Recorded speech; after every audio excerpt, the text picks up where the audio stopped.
The 2019 Mazda CX-9 Signature. I have owned this car for almost exactly 5 years, and this is a review I am going to do 5 years in owning the car.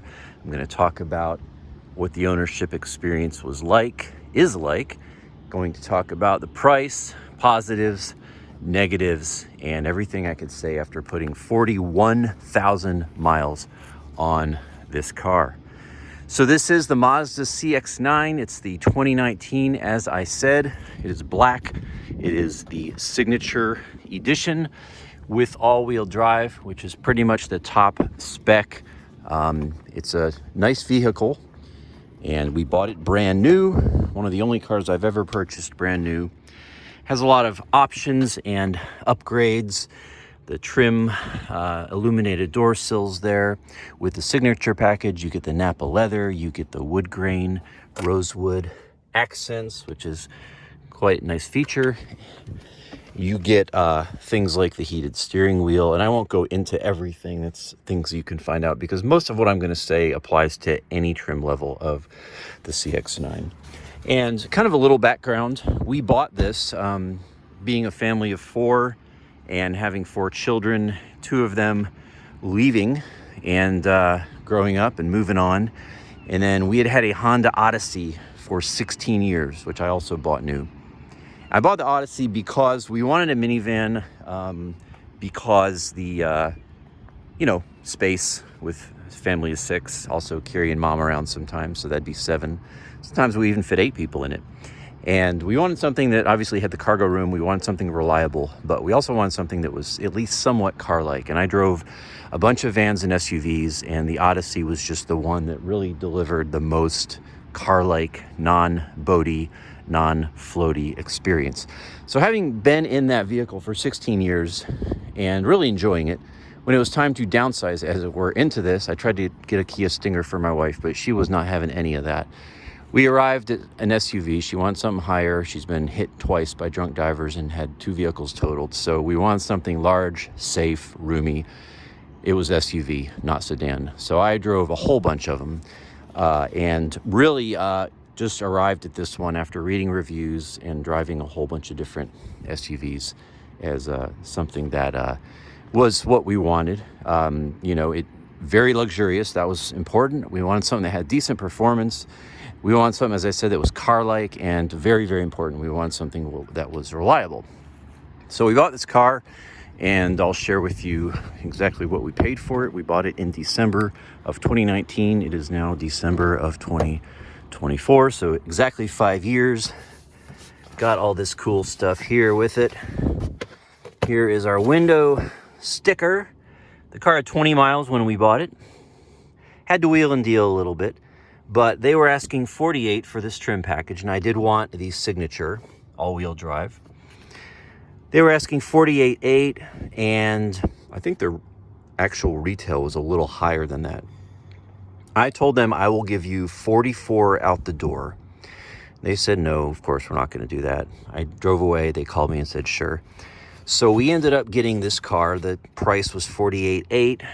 We ended up getting it for 40,362, and then when you add up all the financials, it ended up being exactly $44,000. So it was a $40,000 car.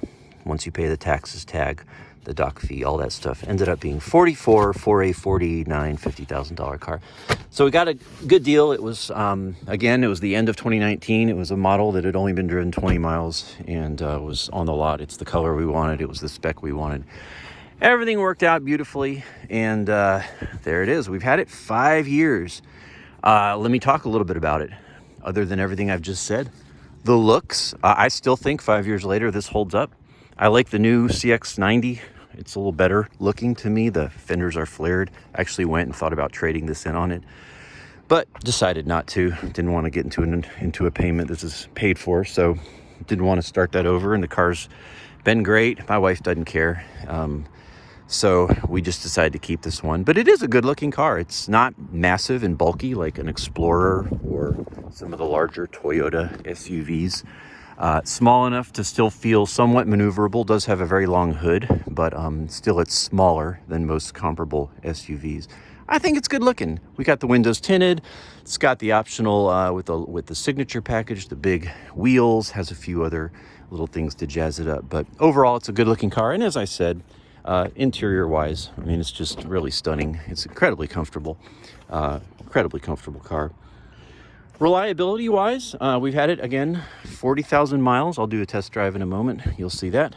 41,000 miles. I've done oil changes. By the way, I'll say it's very easy to change the oil on this car. One of the easiest oil changes I've ever done on any car. I always change all my own oil, and this is just one of the easiest interfaces in terms of getting to it. It's like they engineered it in a way that it just doesn't make a mess. So it's super, super easy to change the oil yourself. It's like a 10-minute job, kind of like foolproof. But yeah, in terms of reliability, 41,000 miles, 60 months, 5 years of ownership. I've driven this thing all over America, and I've had 0 problems. Nothing has broken. It's actually still on the original tires, which probably need to be swapped out sometime in the next year, but they're still fine. Grip is fine. No issues at all. No rattles, no squeaks, no drips. Nothing has broken. Everything has been absolutely perfect. So that's good. I would even say on my Honda Odyssey, it was a early 2000s model, and within the first year, a couple things broke under warranty. Had to take them back. This car, 5 years, no issues at all. I'm happy. Space is great. If you're in the front, it's adequate. If you're back here, it's actually more than adequate. There's plenty of room. I'm 6'2". This is in my driving position, so I could sit behind myself pretty comfortably. I'm a tiny bit squished, but not really. I mean, but I am tall. But plenty of headroom. There's a couple inches between my head and the roof, and it's a comfortable space back here. Now, I will say, if you want to fit in the third row, this may not be the one for you. We have it folded down right now. We keep our things there. In 5 years of ownership, I think I have folded those seats up twice when we've needed to hold other passengers. But we knew that going into this. We wanted something that could hold 7 if necessary, but wasn't something that we were going to have people back there all the time. And the reason for that is if you fold these seats up, then this wall is here, and you only have this much space of cargo. So you could still fit stuff in there, but you can't fit anything really big, suitcases, without doing a little bit of Tetris. So, but with those third seats folded down, you have a massive storage space. So storage for us was something that, going from 4 kids to only 2 in the house, we knew we really wouldn't need those third seats. And that was one of the main reasons we chose this vehicle. Now, as I said, this is a very responsive, tactile car-like ride. The reason it's that way is because it is smaller than an Explorer. It is smaller than a Pilot. It has less cargo room than those cars. So you pick your poison. For us, we knew we didn't need the third row anymore. It was nice to have if we had guests or whatever. And like I said, a couple times we've had to put people back there. It's not horrible, but if you need a 7-seater, you really need a Suburban or a Telluride or something like that. But if you need 5, and in a pinch you need number 6 and 7, this is the vehicle for you, and that's why we chose it. So space has been no problem, but again, we only carry 4 people around most of the time. Technology is great. It is one of the areas this could probably use some improvement, but overall, the tech in this car is great. I mean, you have all the stuff that you're gonna use, everything. You have all these crazy options here. The push button, there's a push button back there to open that. There's a push button to close it. You have all this crap that, this is great. This is the first car I've ever had with adaptive cruise control. Great feature. You got sport mode. This particular car has air-conditioned seats, heated steering wheel. Go ahead and start it up. So from a tech perspective, it's really wonderful. It has the screen. I'm not huge into screens. If you look at this channel, you know that I have old Hondas from the 90s that, that's kind of what I do daily. So none of this really means anything to me. My wife likes it. Has a sunroof. Again, has the controls back here. So tech-wise, it's probably on par with anything else from the age that this is. Efficiency, as you can see, I'm getting 24 mpgs around town. That's typically if I drive it, which she usually drives it, but if I drive it, I can usually get around 24, 25, 26 around town. Is that pretty good? It's a 4-cylinder, 2.5 liter turbocharged engine. So efficiency, this is probably, aside from getting a hybrid, this is probably one of the most, if not the most efficient SUV around that's not an electric or a hybrid. On the highway, we can get 28, 29, 30, 32, depending on how much luggage and, stuff we're carrying. But efficiency, again, if you're in the low to mid 20s in a big SUV like this that can seat 7, and you're doing pretty well. And that was another reason we liked this over some of the competition. And then finally, the performance of this car. This is another reason I picked it. It's not as quick as some competitors. It does have the turbo, and if you read up on it, which I did, there's all kinds of interesting design things about this car, by the way.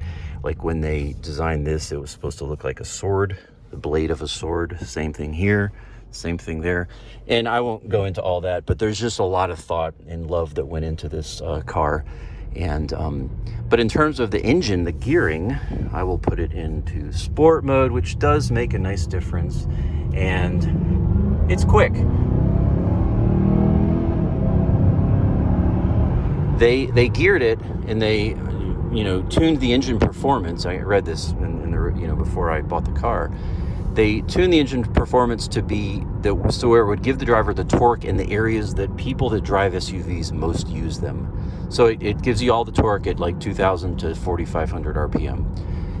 And you can feel it. It's 0 to 60s. I don't know. It's like 7 seconds, 7.2, somewhere there.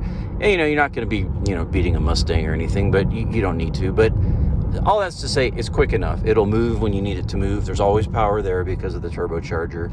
And even, aside from that, the thing that I love about this car, and this was probably the number one selling point, was the feel. It, the whole Mazda zoom thing really carried into this vehicle. Yes, it's a big, bulky SUV, but I drove, the Explorers, the Pilot, the Highlander, the other things you can buy that are in this same genre of car. And the Mazda by far feels the most car-like. Feels sporty, very quick steering. Very little floatiness, very little boatiness, very little sense of, body roll when you're just going around normal curves. Again, it's not a sports car. I'm not trying to say that, but it really is tuned to feel like a driver's car, and it is the most car-like. And that really, for us, especially, as I said, coming from a Honda Odyssey, which is the most car-like of the SUVs, it was just a no-brainer. We didn't want to get into something that felt like we were driving a big boat. So it's been great. It's been a delight. It was affordable. It's held its value. I've looked at the value on these 5 years later. This car is still, the sticker price was $48,000. I got it for $40,000 plus tax. Right now, it's the end of 2024. Sticker price 5 years later. Kelley Blue Book, NADA, all that stuff. If you look at used Auto Trader and Facebook Marketplace, you can find these for usually 31 or so, like from a dealer. If it's a signature, if it's a lower trim, they'll be in the high 20s. But 30,000, that's pretty good. I've lost $10,000 essentially of equity in this car in 5 years of ownership. So 75% has stayed, lost 25. That's really great for 5 years, and they hold their value pretty well. Negatives, just two things. Number one is the tech. I had mentioned this in my last video when I reviewed this car 2 years in. The tech is wanting the interface between, Bluetooth and, it does have Apple CarPlay, but getting it to work every time is sort of like rolling the dice. So it's just a little bit frustrating. The other negative is space. And this is not a negative for us. As I mentioned before, we're a family, 4 kids, only 2 when we bought this. So space was never an issue for us. But if you were looking for something that you wanted to be a people hauler, this is not the vehicle, because the third seats are small, and the trunk, once those third seats are in use, is also pretty limited. So space, if you're a larger family, is an issue, but I would say if you've got a family of 4 or less and you want an amazing, well-rounded, well-performing, reliable, good-looking, well-appointed vehicle, the CX-9 is for you. Thanks for watching. I appreciate it. Peace to you. God bless you.